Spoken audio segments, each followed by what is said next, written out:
안녕하세요. 저는 유한타증권 패시브 애널리스트 고경범입니다. 오늘은 카카오페이 지수 편입과 관련해서 수급 리스크를 좀 점검해 보도록 하겠습니다. 영상을 촬영하는 날짜 기준으로는 아직 상장일 전인데 11월 3일 기준으로 카카오페이가 상장이 예정되어 있습니다.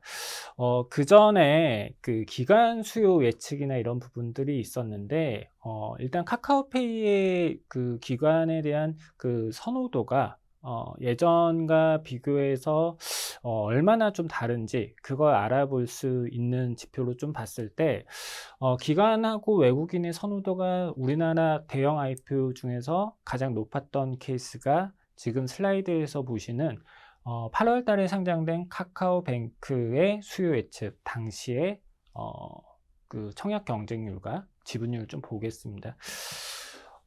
일단은 그 기관 입장에서도 미화학 경쟁률 밸류에 대한 부분들이 좀 대치가 되는 부분이 있었고 장기 보유를 하려고 하는 지분이 3개월하고 6개월 같은 경우에 또 많이 포진이 되어 있는 부분이 있고요. 외국인 같은 경우에는 보통은 이제 미화계약을 더 많이 걸게 되고 일단 지분율 좀 받아가는 부분이 있고 이런 물량들이 이제 상장 당일날 출회되는 경향을 좀 보이는 패턴은 수요 측에서 좀 자주 발견되는 모습입니다. 자, 이번에 카카오페이 같은 경우에는 예전 IPO랑은 좀 다른 구간을 가지고 있습니다. 예전에는 뭐 15일 확약, 1개월, 3개월, 6개월 확약 이렇게 4가지 구간이 있었는데 카카오페이 같은 경우에는 이렇게 좀 월별로 다구간으로 좀 되어 있어서 좀 비교를 좀 다르게 해야 할 것 같아요. 일단 앞에 봤을 때 3개월이 그 기간이 3.5만 대 1, 6개월이 1.3만 대 1이었다고 보면 역시 같은 구간인 이 카카오페이는 3개월이 4만 대 1이고 6개월이 2.6만 대 1, 더 높은 걸 알 수가 있죠. 그리고 새로 추가된 구간에서도 들어갔을 때 보면은 일단 장기 보유를 가지고 있겠다는 생각에서 플랫폼의 가치든 주가의 랠리든 이것을 좀 대비해야겠다는 니즈가 좀 강한 것을 좀 알 수가 있습니다. 외국인 그 물량 같은 경우에는 카카오뱅크 수준하고 카카오페이 수준이 역시 미화계약에서 터질 수 있는 부분은 좀 동일합니다.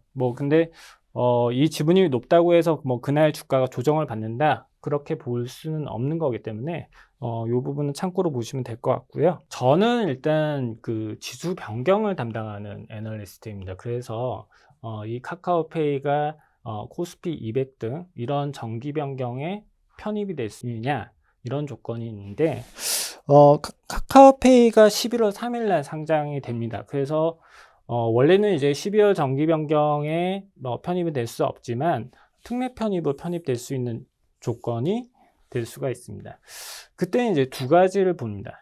시가총액이 심사 구간에서 코스피에서 50위 안에 들어가느냐 그 부분을 보게 되는데 일단 주가 흐름이 한 거는 좀 봐야겠죠. 일단 시초가가 90%에서 200%로 되고 거기서 상한가 하한가도 갈 수도 있는 거고 일단은 공모가 기준 시가총액으로 봤을 때 카카오페이가 특례 편입할 수 있는 조건이 현재 공모가 대비해서 32.7% 이상 하락하지 않는 이상 시가총액 요건은 편입의 결격 사유가 없습니다.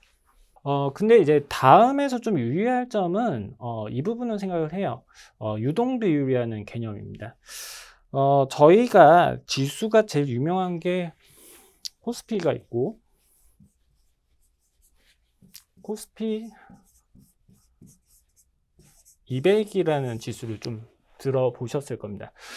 이 두 가지의 차이는 코스피는 코스피에 상장된 전체 보통주에 대한 지수를 나타내는 거고 코스피 200은 거기서 200개 종목이 선정이 된 것도 있지만 가장 큰 그 벤치마크의 차이를 보는 게 이 코스피 같은 경우에는 지수가 그냥 시가총액을 가지고 결정이 됩니다. 이 코스피 200이나 아니면 코스닥 150이나 MSCI,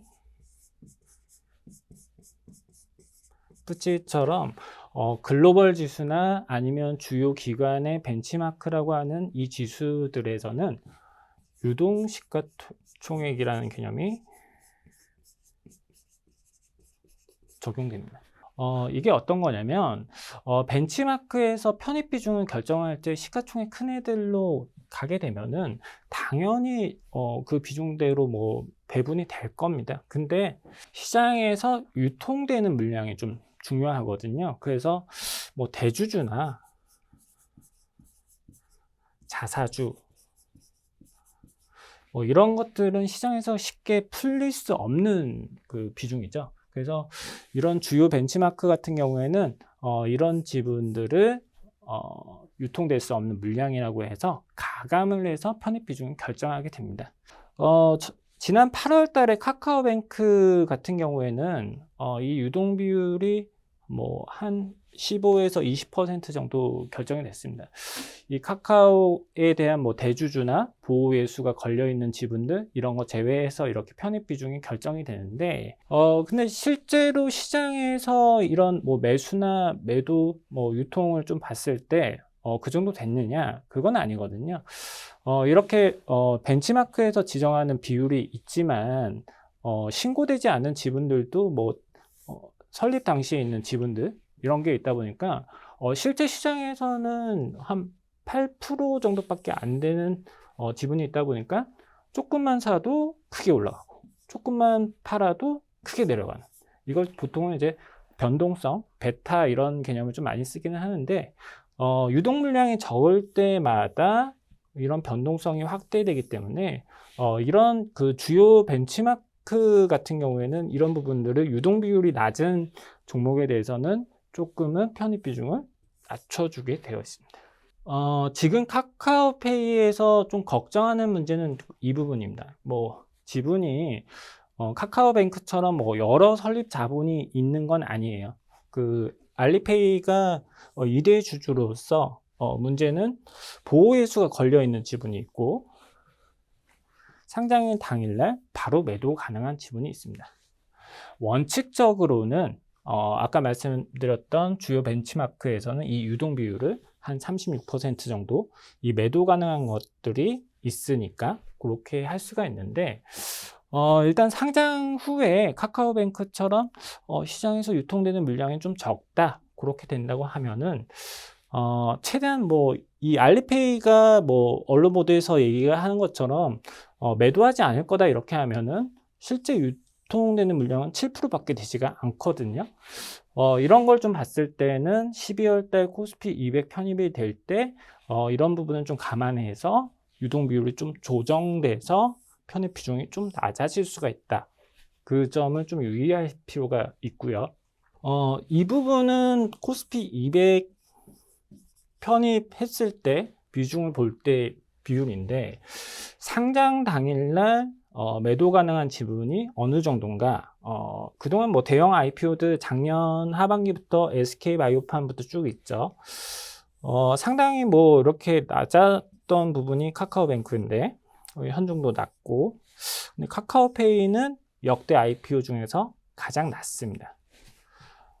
알리페이가 만약에 지분을 매도한다고 하면 그건 아마 패닉세일 텐데 뭐 일단은 뭐 매도 안 한다고 가정을 해도 지분이 이제 6.2%라고 하면은 이런 주가의 흐름이 아까 말씀드렸던 것처럼 조금만 사도 크게 올라가고 내려가는 이 변동성에 대해서 수급이 뭐 붙는 걸로 이렇게 오인하기에는 좀 투자자분들이 유의하셔야 한다고 생각을 하고 있고요. 카카오뱅크 당시의 수급과 수익률 같은 경우에 좀 보겠습니다.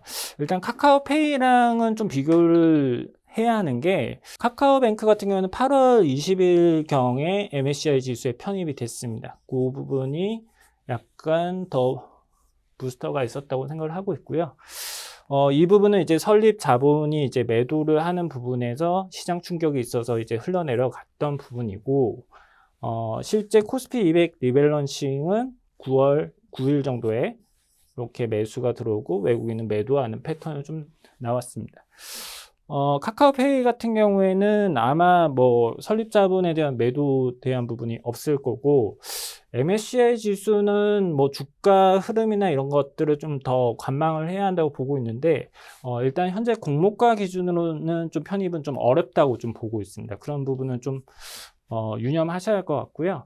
편입이 된다고 하면은 카카오페이 같은 경우에는 12월 9일에 정기 변경이 되는데, 이런 정기 변경 모멘텀이 끝나면은 이제 주가가 조금 뭐 편입에 대한 모멘텀이 사라지는 부분이기 때문에 리밸런싱 후에는 수급이 좀 약화될 수 있다. 그 부분을 좀 유의하시면 될 것 같습니다.